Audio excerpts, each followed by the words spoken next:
नमो अरिहन्ताणं नमो सिद्धाणं नमो आयर्याणं नमो वज्रायाणं नमो लोये सवसाहूणं येनात्मा बुध्यतात्मैव परत्वेनैव चापरम् अक्षयानन्तबोधाय तस्मै सिद्धात्मने नमः। पंच परमेष्ठी भगवान की जय। देवादिदेव श्री 1008 ऋषभ देव भगवान की जय। परम पूज्य आचार्य श्री पूज्यपाद देवनंदी महाराज की जय। परम पूज्य आचार्य श्री विद्यासागर जी महाराज की जय। परम पूज्य मुनि श्री प्रणम्य सागर जी महाराज की जय। आइए पाठ शुरू करते हैं। येनात्मा बुध्यतात्मैव परत्वेनैव चापरम् अक्षयानन्तबोधाय तस्मै सिद्धा। पद्य क्रमांक 26 को एक बार सामान्य से देखते हुए इसका व्याख्यान हम समझेंगे। यहाँ आचार्य कह रहे हैं, माम अपश्यन अयम लोको न में शत्रु न च प्रिय।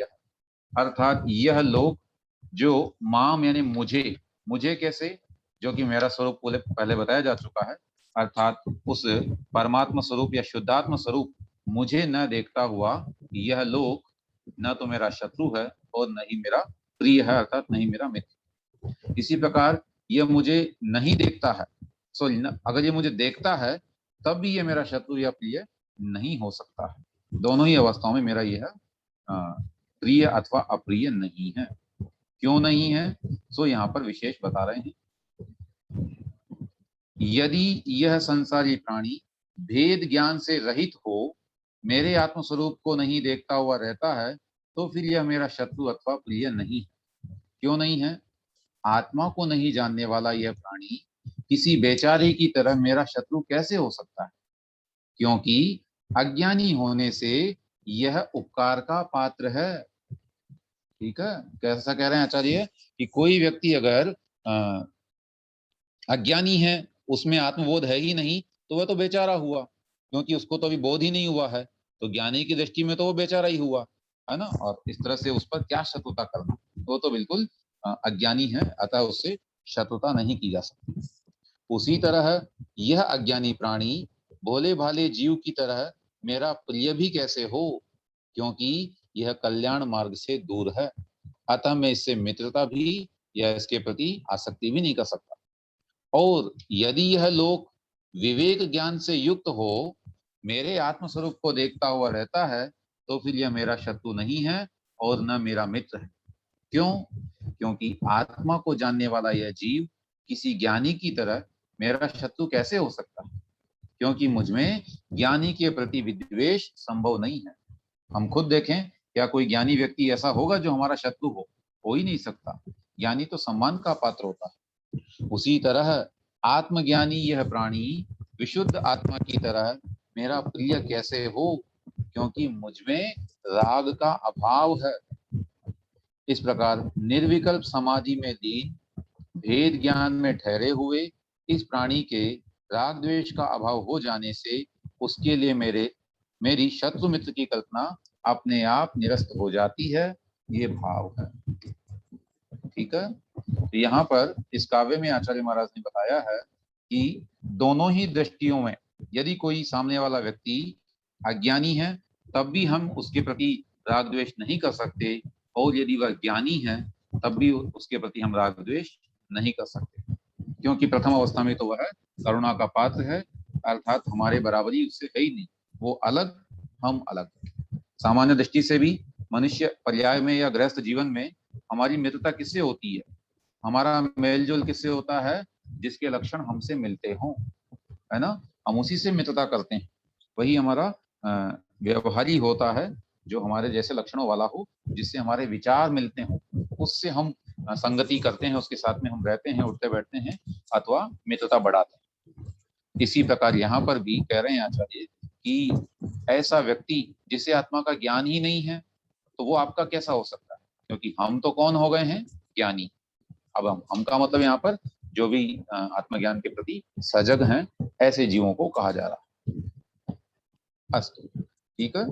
तो इस तरह से यहाँ पर राग द्वेष को दूर करने की प्रेरणा देते हुए और एक अलग तरह से जो है रहस्य उद्घाटित किया है कि हे भव्य जीव, तुम स्वयं को शुद्धात्मा मानो, और शुद्धात्मा मानते समय तुम अन्य जीवों से राग द्वेष कैसे करोगे? क्यों? क्योंकि जब तुम शुद्धात्मा हो गए तो वे दो ही हो सकते हैं बाकी लोग, या तो वे अज्ञानी हैं या कि वे भी तुम्हारी तरह ज्ञानी। या तो तुम उन्हें अशुद्ध आत्मा समझोगे या उन सबको भी शुद्ध आत्मा समझोगे। अशुद्ध मानोगे तो वे करुणा के पात्र हैं, शत्रु मित्र नहीं। और अगर उन्हें शुद्ध आत्मा मानते हो तब फिर वे तुम्हारे जैसे ही राग द्वेष से हीन है, तब भी उनमें शत्रुता अर्थात राग द्वेष इत्यादि का भाव होना असंभव है। अतः यहाँ पर बहुत ही सुंदर तरीके से या बहुत ही अलग उदाहरण देते हुए और आचार्य महाराज ने राग द्वेष से रहित होने का यहाँ पर हमें प्रेरणा दी है और आगे बढ़ने के लिए कहा गया है। अस्तु, तो ये कितनी अच्छी धारणा है। स्वयं को यदि हम विशुद्ध आत्मा समझते हैं, और ये विशुद्ध आत्मा समझना भी तभी सार्थक होगा जब हम राग द्वेष से ऊपर उठने की कोशिश करें। हम केवल अपने आप को परमात्मा में शुद्धात्मा हूँ, ज्ञानी हूँ, वितरागी हूँ, ये सब कहते रहें और जैसे निमित्त उपस्थित हुआ और तुरंत क्रोधित हो जाएं, तो फिर यह जानना हमारा बेकार, इसका कोई फल ही नहीं मिला हमें। ठीक है, लेकिन अभी तो प्रैक्टिकल में ऐसा ही होता है भैया जी। होता है तो अभी अभ्यास की कमी है, धीरे धीरे अभ्यास बढ़ेगा तो आगे बढ़ेंगे, साधना का स्तर बढ़ेगा। इंटेंसिटी भले ही कम हो, उसका ड्यूरेशन पहले से बहुत कम हो गया हो, लेकिन होता उसी तरह से है जी। इसे कर्मों का अभी उदय तो है ही, स्वीकार्यता कर्मजन्य पूरी है। प्रभाव को, हाँ, कर्मजन्य प्रभाव को एकदम से निरस्त नहीं किया जा सकता है, उसके लिए साधना का स्तर ऊंचा होता है। और फिर यहाँ कह भी तो दिया कि निर्विकल्प समाधि में लीन अवस्था की बात हो रही है, सामान्य अवस्था की बात नहीं है। आचार्य श्री बल्कि अपने प्रवचन में कहते कि मुनियों के तो 22 परिचय हैं, गृहस्थियों के तो अनंत परिचय हैं, पल पल पर परिचय है। बहुत बढ़िया, सही कहते हैं वो आचार्य श्री, कई बार कहते हैं हमें समझ नहीं आता तुम इतने भूतों के साथ कैसे रहते हो। सही बात, बिल्कुल। हम ये सोचते हैं कि वो लोग कैसे रहते हैं और वो ये हमें कहते हैं तुम इतने भूतों के साथ कैसे रहते हो। कहते हैं, वो कहते भी हैं कि आप महावीर हो, वास्तव में महावीर हो, जो अभी तक गृहस्थ अवस्था में डटे हुए हो। हम तो देख करके ही भाग आए एक बार, लेकिन आप लोग अभी तक भी रुके हुए हो, वास्तव में महावीर। अस्तु, आइए आगे बढ़ते हैं। अब जो है अंतरात्मा परमात्मा कैसे होगा, ये बात यहाँ पर कहेंगे। अस्तु, उच्चारण कौन करना चाह रहे हैं वो कर लें। भैया जी मैं करूं? हाँ करिए सुमन जी। मेरा नंबर नहीं आता है। कोई बात नहीं, यहाँ ये त्यक्तैवम लिखा हुआ है, थोड़ा मिसप्रिंट है, त्यक्तवैवम इसको पढ़ना है। आपको ग्रंथ मिल गया क्या? भी नहीं आई अभी तक। अभी तक नहीं पहुंची है? ओहो, नहीं। हमने उनसे कहा था, वो बोले कि शायद लेट एड्रेस मिला होगा उनको, मैं एक बार वो कंफर्म करता हूँ आज। अच्छा। अस्तु, त्यक्त्वैनं बहिरात्मान मन्तरात्मव्यवस्थितः भावयेत् परमात्मानं सर्वसंकल्पवर्जितम्। त्यक्त्वैनं बहिरात्मान मन्त्रात्मव्यवस्थितः भावयेत् परमात्मानं सर्वसंकल्पवर्जितम्। तीसरे चरण में भावयेत, त में हलंत है इसलिए अ नहीं बोलना, भावयेत परम, हाँ है ना, त को आधा ही बोलना, भावयेत परमात्मा। ठीक है ऐसा जी। त्यक्त्वा एवं बहिः आत्मानं प्लस अंतः आत्म अंतरात्म व्यवस्थितः भावयेत् परमात्मानं सर्व संकल्प वर्जितम्। एवं इस प्रकार बहिरात्मानं त्यक्त्वा, बहिरात्मा को छोड़ करके, है ना, मिथ्यात्व को या अज्ञान अवस्था को, मूढ़ अवस्था को, मोहजन्य अवस्था को छोड़ करके अंतरात्मा व्यवस्थित, अंतरात्मा में अच्छी तरह स्थित होकर के, अवस्थित है विशेष रूप से अवस्थित होकर के, ठीक है ना, अंतरात्मा में विराजमान होकर के परमात्मानम भावये, परमात्मा की भावना करनी चाहिए। वो भी कैसे? सर्व संकल्प वर्जितम, सभी प्रकार के संकल्पों से रहित, ऐसे निर्विकल्प, संकल्प से रहित मतलब विकल्प रहित, अर्थात सभी प्रकार से जो निर्विकल्प हैं, ऐसे परमात्मा को भावये, भाना चाहिए, भावना करनी चाहिए, मैं भी परमात्मा हूँ, ऐसा भाव करना चाहिए, है ना। इसको हम समझ सकते हैं लौकिक उदाहरण के माध्यम से यदि कहें तो, एक कोई भी व्यक्ति जैसे मान लीजिए कोई डॉक्टर बनने जा रहा, तो वह व्यक्ति कई बार डॉक्टर बन चुका होता है। कहा जाता है कि डॉक्टर बनने से पहले ही कोई व्यक्ति कई बार डॉक्टर बन जाता है। टीचर बनने से पहले ही कई व्यक्ति, कोई भी जो व्यक्ति टीचर बनना चाहता है, तो जब उसको टीचर की पोस्ट मिलती है, उससे पहले वो कई बार टीचर बन चुका होता है, क्योंकि वह वैसा अभ्यास करता है और वैसी कल्पना करता है, स्वयं को उस रूप में देखता है कि मैं जब टीचर बनूंगा तो, या मैं डॉक्टर बनूंगा तो ऐसा ऐसा कार्य करूंगा, ठीक है। और वैसी प्रैक्टिस करता है, वैसा ही व्यवहार पूर्व से ही करने लगता है, और मानसिकता पूरी तरह से बना लेता है। माने स्वप्न में या कहना चाहिए धारणा में तो वह हजारों बार डॉक्टर बन चुका होता है।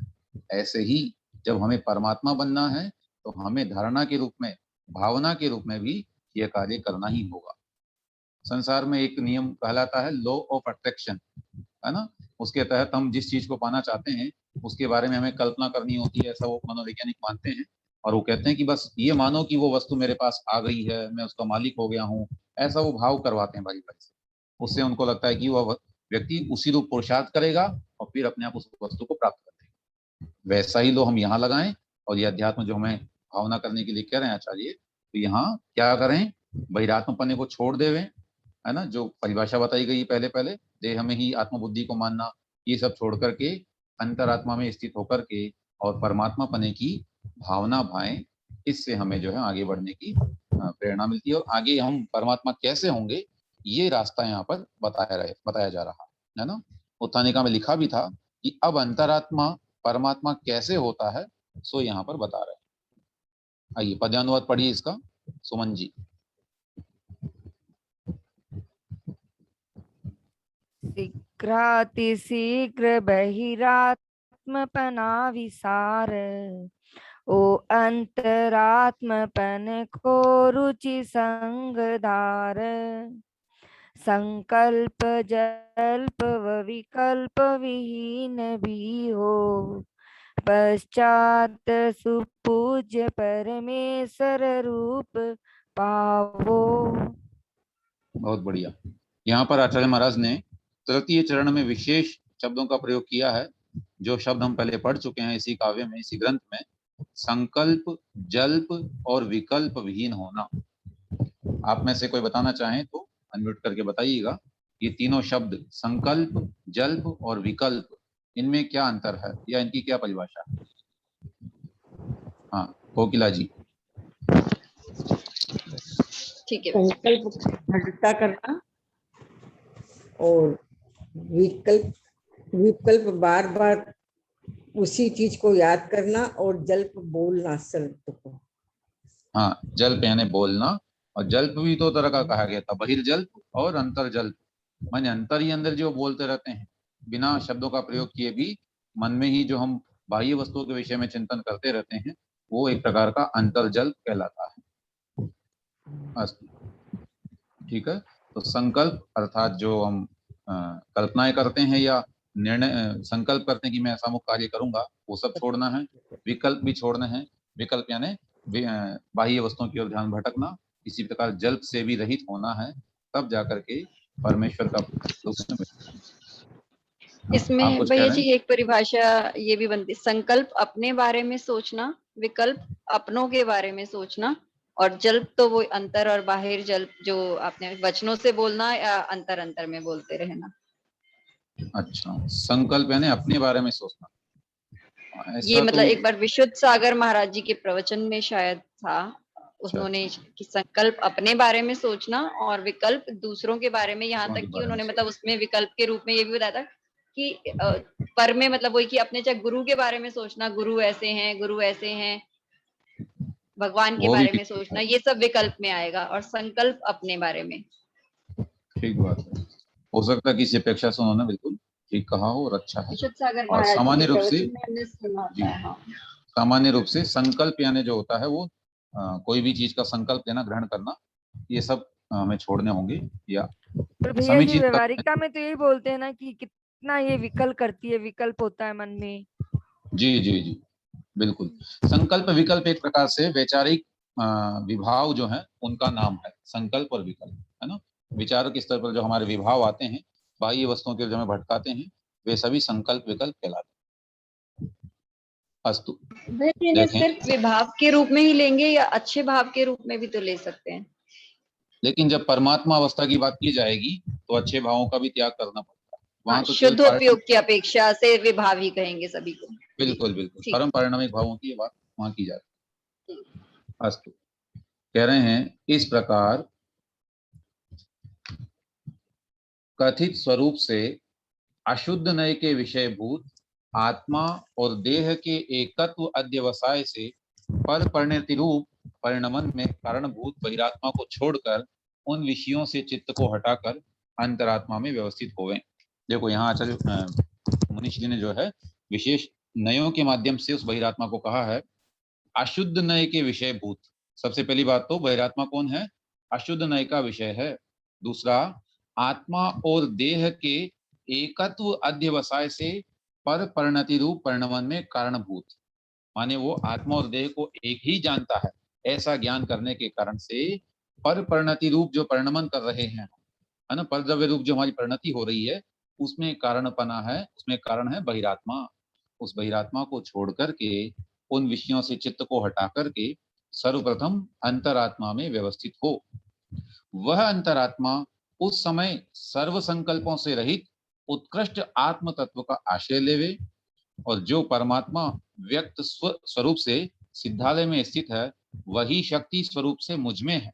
व्यक्ति स्वरूप से नहीं, भले ही प्रकट नहीं हो रहा है, लेकिन शक्ति रूप में मुझ में विद्यमान है। उसी शक्ति को प्रकट करने के लिए शुद्ध नय का अवलंबन लेना चाहिए, अर्थात शुद्ध नय के माध्यम से हमें अपना चिंतन करना चाहिए।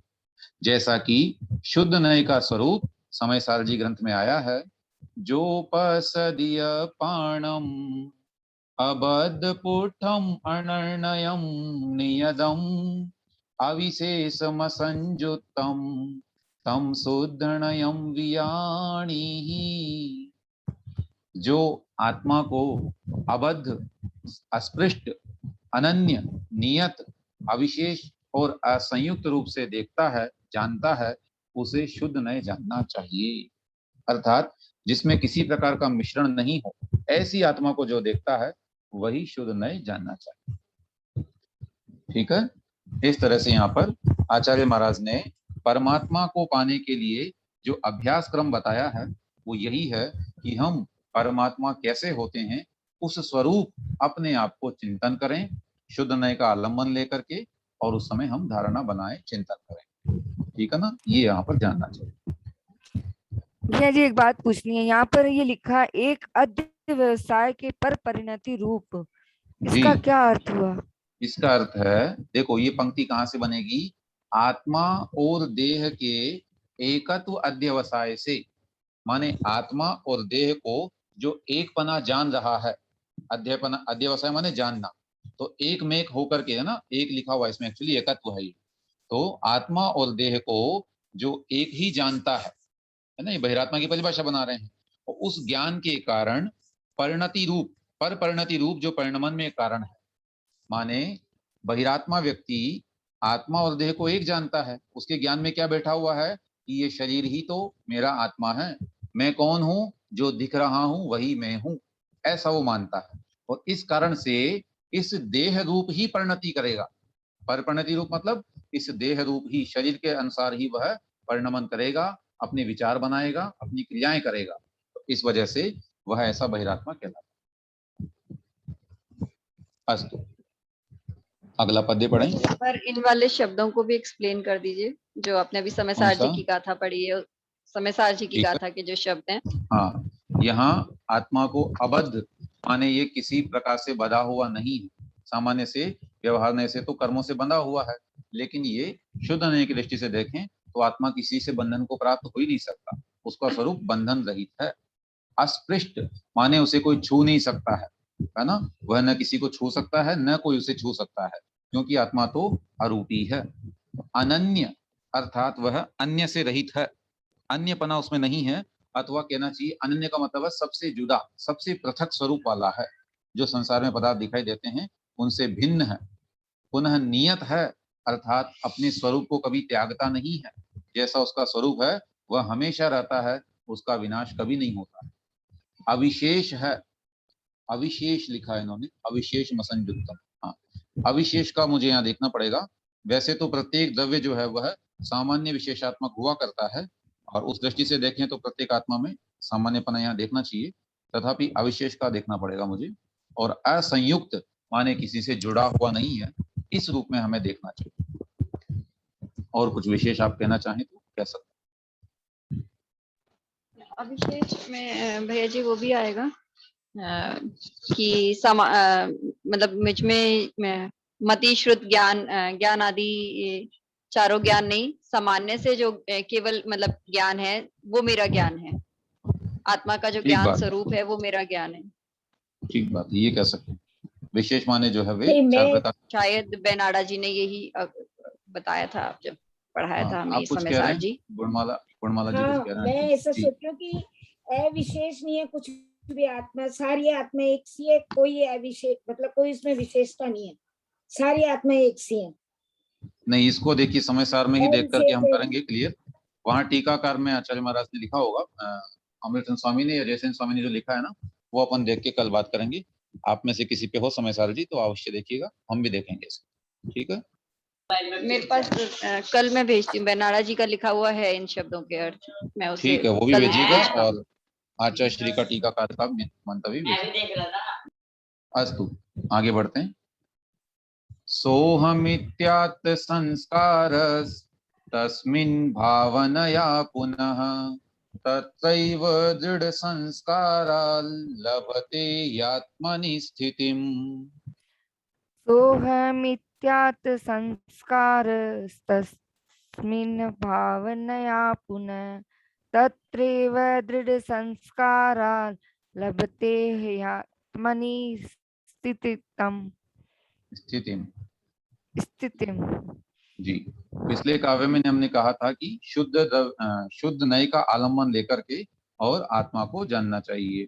उसी बात को यहाँ आगे बढ़ाते हुए कह रहे हैं कि वह आलम्बन ही आत्म स्वरूप के प्रकाशन का उपाय है। ये हमें दिखा रहे हैं। सह अहम इति आत्म संस्कारः तस्मिन् भावनया पुनः तत्रैव दृढ़ संस्कारात् लभते ही आत्मनि स्थितिम्। आचार्य महाराज कह रहे हैं तस्मिन उस परमात्मा में भावनया भावना करने से सह अहम वह मैं हूं, अर्थात वो कौन, जैसा परमात्मा का चिंतन कर रहे हैं वही परमात्मा तो मैं हूं। इति इस प्रकार आत्म संस्कार है, जिसने प्राप्त किया है संस्कार, है ना, आत्मा में धारणा बन जाएगी, संस्कार बन जाएगा एक प्रकार का। उस संस्कार से पुनः बाद में तत्र एव वहीं उसी परमात्मा में दृढ़ संस्कारात् संस्कार मजबूत हो जाने से, दृढ़ हो जाने से लभते आत्मनि स्थितिम ही माने निश्चय से आत्मा में ही स्थिति को प्राप्त कर लेता है।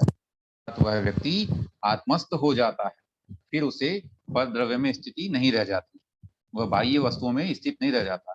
बारी बारी से जब वो भावना भाएगा तो उस भावना के बल से निश्चित रूप से वह अपनी आत्मा में विद्यमान हो जाएगा। तो यो जो बात हमने पिछले काव्य में कही थी, लॉ ऑफ अट्रैक्शन की, या पुनः पुनः भावना करने से वैसा ही हम हो जाते हैं, है ना। कई बार आपने सुना होगा या पढ़ा होगा, लिखा रहता है कई स्थानों पर, मनुष्य जैसा सोचता है वैसा ही बन जाता है, या कि मनुष्य अपने चिंतन का ही परिणाम पर्याय है ना, जैसा वह सोचता है उसी का वह क्रियात्मक रूप दिखाई देता है उसके अंतर्गत। तो यही बात यहाँ कह रहे हैं कि हम अगर आत्मा में बारी बारी से भावना करेंगे तो एक संस्कार हमारी आत्मा पे बनेगा, और उस संस्कार के बल से हमारी एक दिन आत्मा में स्थिति हो जाएगी। ठीक है, पद्यानुवाद पढ़ते हैं। साधु सदैव वह तो निज आत्म ध्याता, सोहम विशुद्ध जिनहु रटयों लगाता।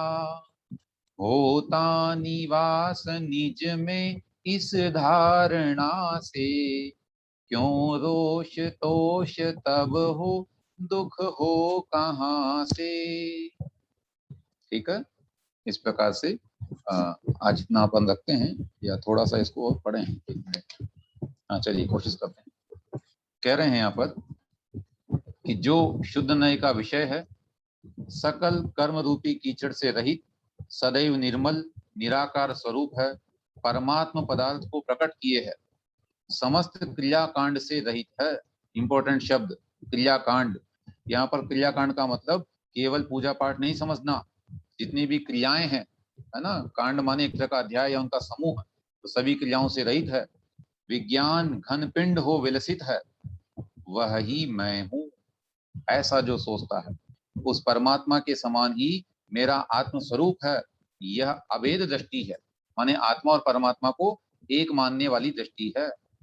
वर्तमान में मैं वह नहीं हूँ, अर्थात मैं वह परमात्मा नहीं हूँ, क्योंकि वह परमात्मा तो कर्मोपाधि से निरपेक्ष, माने कर्मों से रहित, नित्य शुद्ध पर्यायार्थिक नय का विषय है। अर्थात वह परमात्मा तो पर्याय दृष्टि से भी शुद्ध है, लेकिन मैं पर्याय दृष्टि से अशुद्ध हूँ। अगर ऐसा सोचते हैं तो ये भेद दृष्टि है, माने परमात्मा और अपने आप को अलग मानना। अभेद बुद्धि से भिन्न वस्तुओं में एकाकार की परिणति होना संस्कार है। क्या कहा? संस्कार की परिभाषा बनाई यहाँ पर, अभेद बुद्धि से भिन्न वस्तुओं में भी एकाकार का परिणमन होना। दो पृथक पदार्थ हैं, आत्मा अलग है और वो परमात्मा अलग है, फिर भी अभेद बुद्धि से हम दोनों को एक ही मान रहे हैं, ये एक प्रकार का संस्कार है। इस प्रकार भेद और अभेद दृष्टि से युक्त हो जिसने संस्कार ग्रहण किया है, वह आत्म संस्कार कहा जाता है, माने जिसने संस्कार को प्राप्त कर लिया। मैं वह हूं, इस प्रकार की भावना से भेद जाना जाता है। अगर हम ये कहेंगे कि मैं वो हूं, तो मैं और वो दो चीजें हो गई, तो ये भेद हो गया। इस प्रकार कभी, लेकिन फिर उसी परमात्मा में पुनः पुनः भावना के बल से अभेद की प्राप्ति भी हो जाती है। मैं कौन? परमात्मा। अब वो वह नहीं आएगा फिर उसमें, बस स्वयं को ही परमात्मा मानने लग जाएगा। इस प्रकार कभी भेद भावना तो कभी अभेद भावना से अचल अभ्यास हो जाता है, तो निश्चय से अपने उपयोग मात्र से प्रकाशमान आत्मा में वही आत्मा समाधि की निष्ठा को प्राप्त कर लेता है ना, ध्यान की पराकाष्ठा को प्राप्त कर लेता है। मैं अन्य हूँ या अन्य मेरा है, इस प्रकार अन्य पुरुष की भावना मत करो, है ना। भाषा में जो आते ना, अन्य पुरुष, मध्य पुरुष और उत्तम पुरुष, तो अन्य पुरुष की भावना मत करो, क्योंकि इसका स्वरूप तो अपने से भिन्न ही है, उसको तो अलग करो। तुम ही मैं हूँ या मैं ही तुम हो, परमात्मा से अगर हम कहें कि जो परमात्मा, हे परमात्मा मैं आप जैसा हूँ, इस प्रकार की मध्यम भावना को संस्कार डालने के लिए भाव, और मैं ही हूँ अर्थात स्वयं को परमात्मा स्वरूप समझना। इस प्रकार से हे भव्य, तुम अभेद भावना के बल से अनुभव करो। अन्य पुरुष को छोड़कर मध्यम पुरुष का आलंबन लेकर तुम उत्तम पुरुष बन जाओ, ये तात्पर्य है। कितना अच्छा उपमान दिया। देखिए भाषा में 3 प्रकार के पुरुष है ना, फर्स्ट पर्सन, सेकंड पर्सन और थर्ड पर्सन। तो यहाँ कह रहे हैं थर्ड पर्सन की तो बात ही मत करो, वो तो अन्य ही है। सेकंड पर्सन से स्वयं को कंपेयर करना, माने परमात्मा से स्वयं को कंपेयर करना कि जो परमात्मा है वही मैं हूँ, तो ऐसा कहना ये, या तुम हो जैसे, है ना, तत्वम असि, तुम वही हो या तुम हो जैसा मैं ही हूँ, ये कहना मध्यम भावना है। इसको हम थोड़ा अपना सकते हैं। वो किसके लिए? संस्कार डालने के लिए कि जैसा परमात्मा वैसा मैं। लेकिन अंतिम अवस्था क्या है? उत्तम पुरुष, यानी सिर्फ मैं, है ना, सो हम में से सो हट जाएगा, सिर्फ अहम बचेगा और अंत में वह भी हट जाएगा, स्वयं परमात्मा बन जाएगा। ऐसा हमें यहाँ पर मानना है। ठीक है, तो यहाँ आचार्य महाराज ने संस्कारों की बात की कि संस्कार के या भावनाओं के बहाने से संस्कार बनेगा, तो संस्कार के बल से ही हम जो है परमात्मा की अवस्था को प्राप्त कर पाएंगे। यही संस्कार की बात पूर्व में भी आई थी, जहाँ ये कहा गया था कि वह व्यक्ति जो देह को ही आत्मा मानता है, उसके अंतर्गत ऐसा संस्कार बन जाता है कि वह पुनर्जन्म लेते ही पुनः अपने देह को आत्मा मानना शुरू कर देता है। उस संस्कार को हमें हटाना है और परमात्मा के संस्कार को स्वयं पर स्थापित करना है, ताकि जब तक इस संसार में हम रहें, स्वयं को परमात्मा बुद्धि से मानते हुए और परमार्थ की साधना कर सके। आइए जिनवाणी स्तुति कर। बोधि समाधि परिणाम शुद्धि स्वात्मोपलब्धि शिव सौख्य सिद्धि चिंतामणिं चिंतित वस्तुदाने त्वां वन्द्यमानस्य ममास्तु देवी। 9 बार नमोकार।